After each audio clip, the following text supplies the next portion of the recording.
От пациента. В ноябре 2023 года получил травму левого коленного сустава при спортивных нагрузках. Появился отек, появилась подколенная синовиальная киста. Боли при ходьбе. Примерно через месяц боль утихла, но при ходьбе был небольшой дискомфорт. В январе 2024 года при неловком движении почувствовал резкую боль и снова все то же самое. МРТ сделал 7 марта 2024 года. Заключение по МРТ. Признаки разрыва медиального мениска. Стоула 3B. Умеренный выпад в полости сустава. Дегенеративные изменения в латеральном мениске. Стоула 1. Подколенная синовиальная киста. Обращаюсь к вам за вторым мнением. Волнует вопрос, необходимо оперативное вмешательство или, возможно, консервативное лечение. Консультативное заключение по представленным МР-томограммам пациента 36 лет, дата исследования 7 марта 2024 года.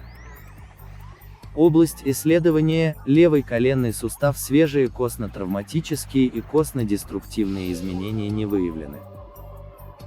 Суставные поверхности ровные.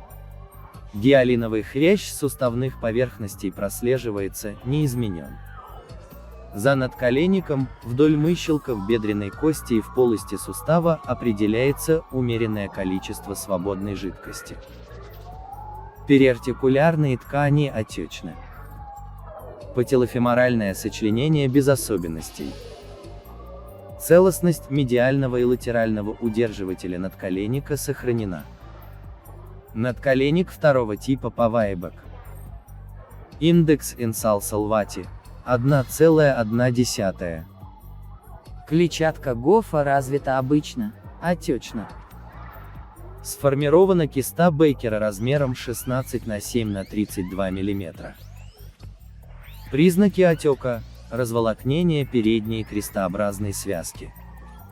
Внутри и вне суставной связки, задняя крестообразная связка, латеральная и медиальная коллатеральная связка, собственная связка надколенника не изменены. Признаки дегенеративных изменений медиального мениска первой-второй степени, на фоне которых определяется косопродольный разрыв заднего рога с выходом разрыва на две поверхности мениска.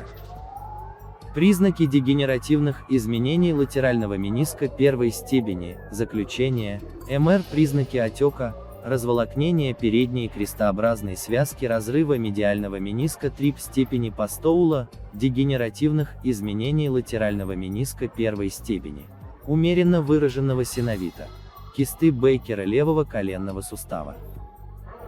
Рекомендована консультация травматолога. 15 марта 2024 года. Доцент КМН Котов, МА. Заключение не является окончательным диагнозом и должно оцениваться лечащим врачом вместе с результатами других исследований и клиническими данными. Комментарий врача-рентгенолога. В целом, добавить нечего. Разрыв мениска действительно 3Б. Он ближе к заднему краю мениска. Я бы с операцией не спешил. Имеет смысл пролечиться без операции, физиотерапия, ЛФК.